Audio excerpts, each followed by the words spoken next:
She left me. I lost everything. Then I became a millionaire, lost my wife, my job, my home, slept in my car. Nobody believed in me. 1 year later, I built an 8-figure business. I used to think I had it all.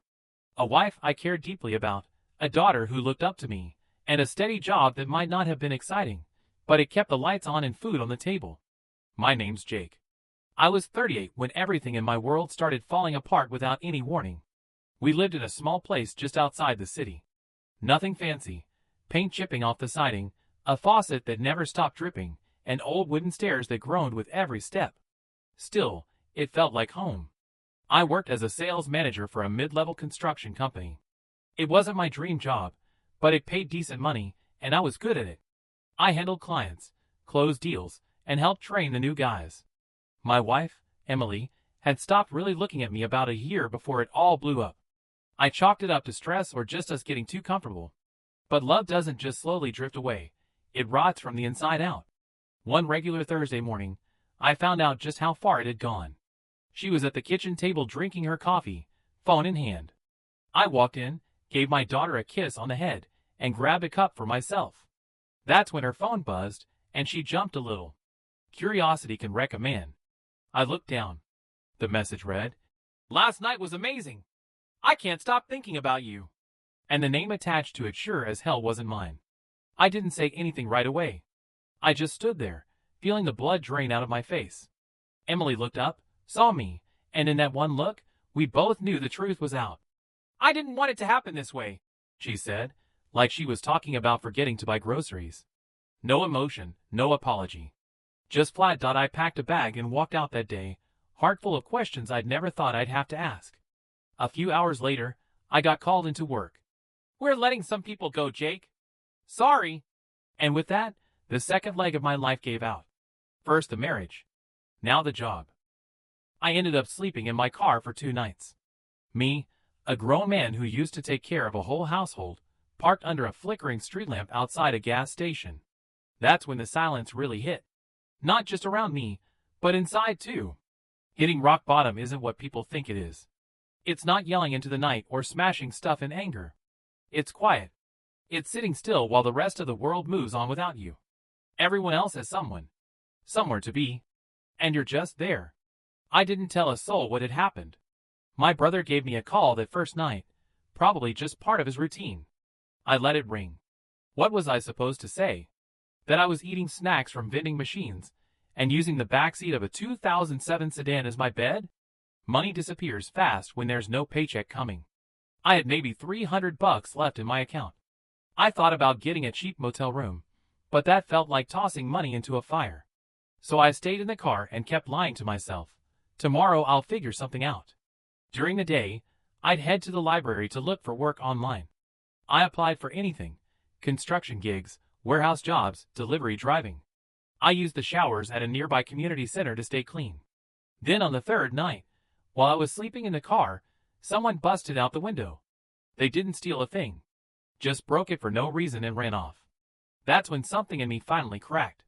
It wasn't loud. I didn't cry. Just this weird, empty shift in my chest, like something warm had been replaced with ice. A quiet voice settled in. "No one's coming to save you. Either you get up, or this is it. This is where you die." So I used the last bit of cash I had on 2 things: a used suit from the thrift store and a prepaid cell phone. The next morning, I went downtown and started walking into office buildings. I wasn't sending emails or making calls. I walked right in, gave a smile, and asked if they needed help with anything. Most folks said no. Some didn't even bother looking at me. But one guy, older, wearing thick glasses and a stained tie, gave me a look and said, "We could use someone to clean up the warehouse." I didn't hesitate. "I'll take it," I told him. That same day, I got started. $10 an hour. I worked every long shift I could get, sometimes 16 hours straight. It wasn't pretty. I was sweeping floors, lifting boxes, getting yelled at by guys who barely noticed I existed. But I saw myself. I didn't disappear. Every day, I'd look in the mirror in that dingy bathroom and remind myself, this isn't the end. I said it so much it turned into a kind of mantra. That guy I used to be, the one who got betrayed, tossed out, and laid off, he wasn't dead. He was just changing. I didn't realize it at the time, but that dusty warehouse would end up being the first brick in something way bigger than I could have imagined. That warehouse both broke me down and started putting me back together. Not long ago, I was the guy signing million-dollar contracts in offices with skyline views. Now I was mopping up oil puddles on concrete floors, getting barked at by a 20-something foreman who thought I was slow just because I kept my mouth shut. But what no one saw was what I was doing when I wasn't pushing a broom. I was watching. Learning. I paid attention to how shipments came in, how pallets were wrapped, how stock moved, and how the billing worked. Every night, I crashed at a sketchy old hostel and watched YouTube videos on my phone, stuff about business strategy, shipping logistics, and startup stories. I wasn't just working, I was studying. Then one night, a delivery guy came in, pissed off, because a batch of packing tape tore open during transport. I helped him fix it, no big deal. But before he left, he muttered, "You'd think with how much this stuff costs, it'd actually work." That stuck with me. Later that night, I sat up in bed and started searching wholesale packaging suppliers. Boxes, tape, bubble wrap, pallet wrap. What I found was all over the place. Prices varied like crazy from city to city, and most small businesses were paying way too much just because they didn't have time to shop around. That's when it hit me. What if I could be the guy who found the best deals for them? Next paycheck, I didn't spend a cent on comfort.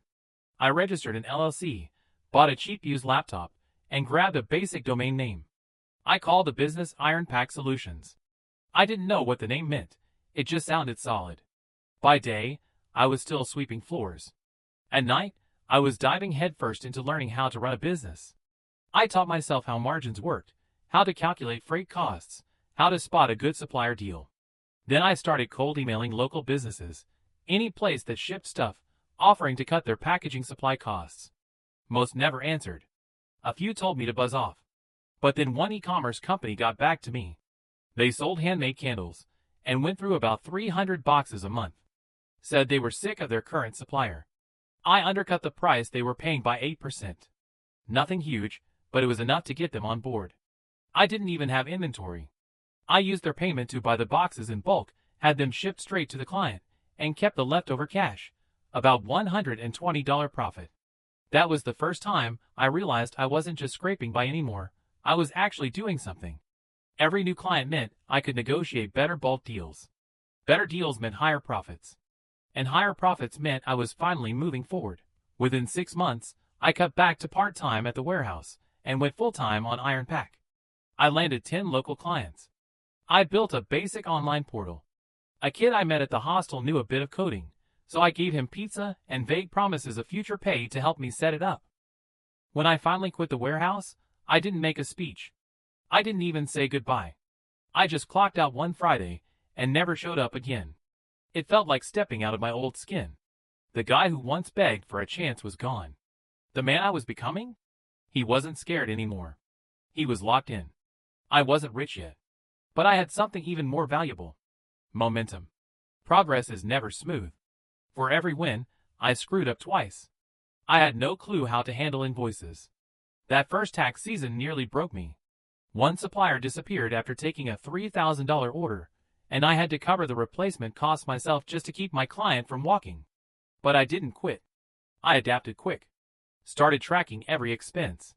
Hired a freelance accountant to help me sort the mess. Spent every spare moment reading up on logistics, supply chains, and anything else I didn't understand. I gave up free time, and slowly, I gave up the doubt too. Eventually, Ironpack grew out of my head and into a real office space. One desk, bare walls, and a flickering light overhead. It smelled like musty carpet and industrial glue. But it was mine. First place I could call mine, since the whole thing fell apart. I built out a system. Found reliable suppliers across 3 states. Hired a local kid to help with packing and short-haul deliveries. Then I started thinking bigger. I went straight to a mid-size furniture distributor and pitched them full packaging coverage. They laughed at first. I was still just the guy with a Gmail and a second-hand suit. But I beat their current rates by 11% and promised 2-day turnaround. That got their attention. They gave me a shot. That one contract tripled my monthly revenue. Things started shifting fast after that. Ironpack was no longer just an idea. It was a player. Local businesses started recognizing the name. My emails got replies. My phone buzzed with leads. And one night, almost exactly a year after I had slept in a gas station parking lot, I saw the number, $100,000 in profit. I stared at it for a long time. Not because I couldn't believe the money, but because it meant I had built something from the ashes. Everyone says the first million's the hardest. But that's not true. The hardest part is believing you're allowed to have it, especially when life's knocked you flat. But now I had the data. Real proof. I leaned in harder. Grew faster. Opened a second office. Set up partnerships with suppliers in 3 more states. A logistics company even reached out, asking about a possible merger. I didn't say yes. Not right away. Instead, I doubled down on structure. Got serious about automation. Bought software that managed inventory, orders, and client communication all in one place. Hired 2 remote assistants to handle admin work. I stopped taping boxes and started reading legal contracts. I wasn't in survival mode anymore. I was running a business. 6 months later, I landed a 6-figure deal with a regional manufacturing chain. Ironpack became their official packaging supplier across 5 warehouse sites. Took 15 meetings and a last-minute red-eye flight to get it done. I even pitched in a wrinkled suit that barely fit. But I got the deal. That one contract pushed my net worth close to $750,000. 3 months later, the same logistics firm circled back, this time with a better offer. I took the deal. Partial acquisition. Good terms. Fair stake. The following week, my account balance hit 7 figures. No big celebration. No champagne. Just me standing in that same office, the one with the bad lighting and cheap desk, staring at the wire transfer notice. I smiled. Just once. It felt real. It felt earned. I hadn't heard Emily's voice in over 2 years. Then one gray Tuesday afternoon, her name popped up on my phone screen. I just sat there looking at it for a long time before I picked up. There was silence for a few seconds. Then I heard her voice, soft, familiar, a little careful. "Jake," she said. She stayed quiet. Then the call ended. I set the phone down and looked out the window. The city kept moving, alive and noisy as ever. But inside, I felt calm. The man she left? He was long gone. After I hung up that phone, I did something I hadn't done in years. I walked into a real barbershop. Not one of those chain joints. This place had worn-out chairs, clippers that buzzed like old lawnmowers, and a guy behind the chair who looked like he'd been cutting hair longer than I'd been alive. I sat down and asked for a fresh cut and a hot towel shave. He didn't ask for a backstory, just looked at me in the mirror and said, "Tough couple of years?" I nodded. "Yeah, something like that." He just gave a quiet, "Mom," like he knew exactly what that meant. That haircut wasn't about looking good. It was about closing a chapter. Like washing off the last layer of who I used to be. It felt like a win, small, but real. I walked out of there lighter. Cleaned up. And when I caught my reflection in the glass, I saw someone who'd earned everything he had. Every scar, every dollar, every lesson. That was the moment it hit me. I didn't want revenge. Didn't want an apology. Didn't need anyone's approval anymore. I'd done what most folks never even try. I built myself back from nothing, not to prove anything, but because I owed it to myself to become better. And I wasn't finished yet. Having money didn't change me. It changed how people looked at me. Suddenly, I was getting invites. Meetings. Fancy events with name badges and strong coffee. Folks talked to me like I had cracked some kind of code. But truth was, I was still the guy who used to eat gas station sandwiches and watch business videos on borrowed Wi-Fi. That version of me was still in there. He built all this. I played the game, sure. Learned how to speak in boardroom terms. Learned what investors really wanted to hear, and how to read the room even when no one said a word. And I said no more often than I said yes. Success doesn't shout. It whispers. And it asks questions when things get quiet. Eventually, I bought a house. Nothing showy. Just a strong, clean place up on a hill with stone walls and a wide view of the valley. In the back, there was a fire pit where I'd sit some nights with a glass of whiskey, just listening to the wind and the quiet. I thought about my daughter a lot. She was older now. After the divorce, Emily had moved across the country. I never made a scene. No custody battle. No courts. Just sent support money like clockwork. Quiet. Reliable. I never told my daughter the real story. Maybe one day I will. Or maybe I won't. Kids deserve peace more than they need the full truth. There weren't any photos from my old life in that house. No wedding pictures. No trophies from the business world. Just open walls, books, and calm. That's what felt right. People think when you make money, you start collecting stuff. I collected peace. Nobody tells you how lonely it can feel once you actually win. You imagine big celebrations, someone by your side, maybe a vacation in the sun. But when you build yourself back alone, you learn how to stay alone. And that kind of strength? It's rare. I met other guys with money. Most of them were running away from something. I wasn't. I had already faced the storm. I didn't avoid the pain, I pushed through it. What I had didn't come from luck or shortcuts. It came from battle. Mental battles. Financial ones. Emotional ones. I made it not because I was smarter than everyone else, but because I refused to give up in the dirt. People ask me all the time, "What's your advice?" I don't say, "Follow your passion," or "Just think positive." I tell them, "You're gonna break. If you're lucky, you'll break early. That's where the real version of you gets built." I said that once to a young guy after a workshop. He didn't fully get it. Not then. But one day, when the silence finds him, he will.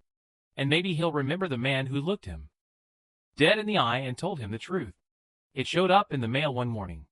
Heavy envelope, thick paper, fancy lettering.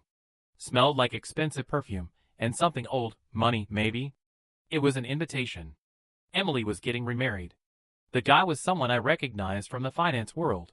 A portfolio manager type, with more sports cars than morals. And for some reason, she thought I'd want to be there. I didn't rip it up. Didn't get angry. I just sat down, turned it over in my hands, and stared at it like it was a piece of my old life that had somehow floated back to the surface. She'd written a note at the bottom. "Hope you're doing well. I'd love it if you came. You always were the better man." Could have been guilt. Could have been pride. Maybe she just wanted to see what I'd turned into. I didn't show up. Didn't even reply. I slipped the card into a drawer and went for a long run through the cold morning fog. The man she left behind was gone. What stood in his place didn't need closure. He was the closure. A year later, Ironpack hit 8 figures in revenue. No party. No social media posts. I just flew my daughter out for the weekend. We made pancakes together and built a treehouse in the backyard of the new place. At one point, she looked around the house and asked, "Why do you have so many books but no TV?" I told her, "Books tell you what to do. TVs tell you what to want." She laughed, like she sort of got it. Maybe one day she really will. That evening, we drove to the beach. Tide was low, sand was cool. We walked barefoot along the shore, just the two of us. I told her stories, not about the stuff that broke me, but the stuff that built me. About staying strong. About holding your ground without raising your voice. About how to become steel, quietly. That's what I want to leave her with. Not the money. Not the company. The blueprint. People still ask me if I regret anything. The failed marriage. The betrayal. The night sleeping in a car. Starting over from zero. My answer's always the same. No. Because that broken version of me? He's the only one who is strong enough to build this life. Without him, there's no Ironpack. No peace. No clarity. Money didn't change me. It just showed me who I'd become. But here's what it never bought me: love, trust, or time. You earn those different. Every day. Quiet. Consistent. Honest. I still wake up before sunrise sometimes. And the silence is still there. But now, it doesn't scare me. It grounds me. It reminds me how far I've come. And how far I'm still willing to go. If you're reading this, chances are you've been where I was. Alone. Burned. Left behind. Wondering if it's even worth trying again. So let me leave you with the last of the 3 things I ever really said on this journey. One night, in the middle of it all, I looked in the mirror and told myself, "This isn't where I stop." Say it out loud. Seriously. Right now. Say it like your life depends on it, because someday, it just might. You don't need luck. You need grit. You don't need their approval. You need a reason to keep going. And you sure as hell don't need them to come back. You need to become the man who doesn't wait to be rescued. You need to become the one who rescues himself.